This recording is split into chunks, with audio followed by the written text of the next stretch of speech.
assists, and just 20 buckets.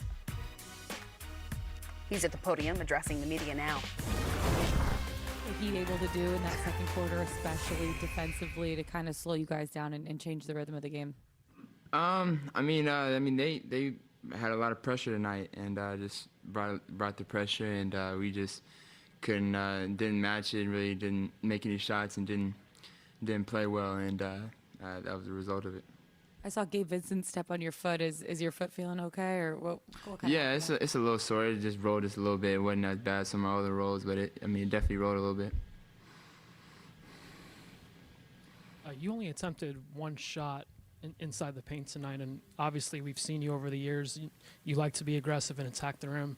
Is that something that Miami was doing defensively to limit those looks for you, or was that the foot that was hindering you a little bit? Nah, if you're watching the game, you see that they have 5 people in the paint when I had the ball. So, they're doing a great job of showing help and not letting me get into the paint. And when I'm driving, if I try to drive by somebody, they're sending a double and forcing me to kick it to my teammates. And I took 11 shots. I probably took a couple forced ones at the end, and I really didn't get too many clean ones. So you got to give them credit, and we just got to do a better job of figuring out how to get some more open looks and get them off me early, and so I can create not only for myself but for my teammates too.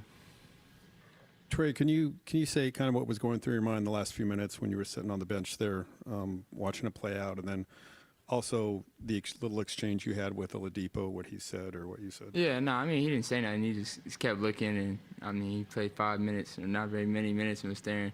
He late in the game, I just ready for the next one, thinking about all the other games that we have next, and just trying to get ready for the next one. You mentioned the other day how you feel like this is probably the most challenging series that you've had in the playoffs. What has your mindset been like with them trying to do whatever it takes to kind of take you out of these games and make you more of a playmaker?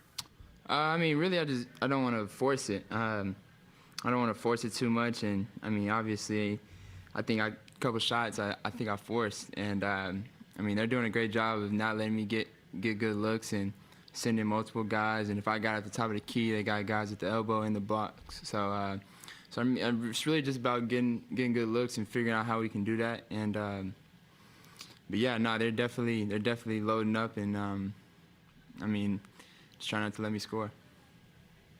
To follow up on that, I was gonna ask you on just your mindset going into Game 5. Does it kind of come down to just getting more shots to fall and kind of stretching that defense a little bit? Yeah, that's kind of what happened in Game 3. We got bogey guys started knocking shots. I didn't score very many points to the fourth quarter, so the paint and the lane started opening up when bogey and guys were knocking down shots, and I just think that's just kind of the thing we got to do is if they're gonna really pressure me and not let me get my shots up. It's really I got to get my teammates good looks, and they got to knock them down. I believe that they will next game, and if they do that, they got to show them more respect, and then I'm able to get into more creases and gaps and get into the paint more. So it's pretty much just like that. I'm sure as a competitive guy, the key is not to get frustrated in situations like this, but is it hard when they're playing defense as well as they have and things are tough to open up for you? Yeah, for sure. I haven't been guarded like this in a long. Obviously you get guard like this every now and then, but consistently since like high school, and obviously it's way better competition, so it's hard for me to score a lot more through the double teams and face guards at this level. But it's a challenge for me, and I gotta learn how to fight through it and make it easier for myself and for my teammates. So I'll figure it out, and that's my plan. And they're good. They're a good defensive team.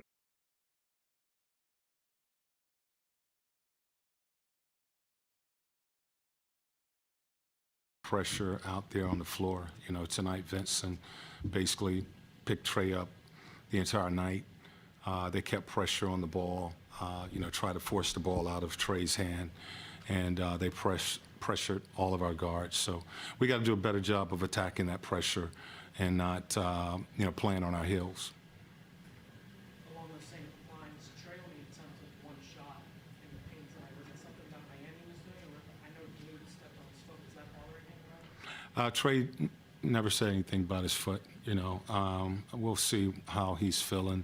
A couple of our guys are feeling, you know, after, you know, tonight. But no, he's not making any excuse. I thought they basically kept the pressure on all of us, and tonight we just was not able to penetrate their defense. Again, we'll look at our guys at the after the game and get a report on how they're feeling. Nate, what were some of the things you were trying to do to attack their defense? What did you want Trae to do? Well, all of our guys, you got to move their defense. If you're just trying to play against their switching, you're playing into their hands. You got to get them shift. You got to get the ball reversed to the weak side and attack their closeouts. They were switching, and we went into isolation mode, which I thought we settled on the perimeter. You got to get them moving and try to get play in your third, fourth, fifth option. And we were playing in probably the first or second option, one pass and a shot. So not enough movement in our offense. What was your assessment of Clint's play tonight? And then also, I'm curious, why did you put him back in the game late in the game? Just get him some minutes. Get him some minutes. You know, down the stretch, we was getting pounded on the boards. At the time that I put John back in the game, I felt we needed offense and defense.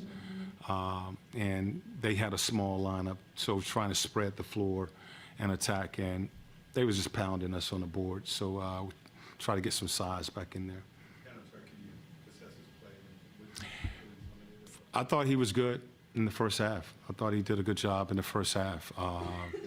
You know, being physical, he got a little winded second half, and we expected that because he's been off. But I thought he was good at the start of the game. I know Miami's focus coming into the series was to try and limit Trae and try to make him more of a playmaker. Do you feel like moving forward, now that you guys are down 3-1, that he just has to be more aggressive when it comes to shooting? I think he's playing the game. He's letting the game come to him. If you start forcing shots, I mean, they're doing a good job of keeping pressure. There's a guy in Trae's face as soon as the ball goes through the net, you know, and we've done some things as far as playing him off the ball and trying to, you know, run him in some sets off the ball. But basically, they're playing a boxing one on it, and you know they're switching, you know, committing, you know, 2-3 guys to him. So, you know, I think when he has an opportunity to get a good look, he's taking that. But when you got two guys on, you got to move the ball, and I think he's trying to do that. Circling back to Bogey, I'm not sure if you answered this. Was he nursing an injury during the game? We'll see how our guys come out of this game, and we'll give you guys a report tomorrow.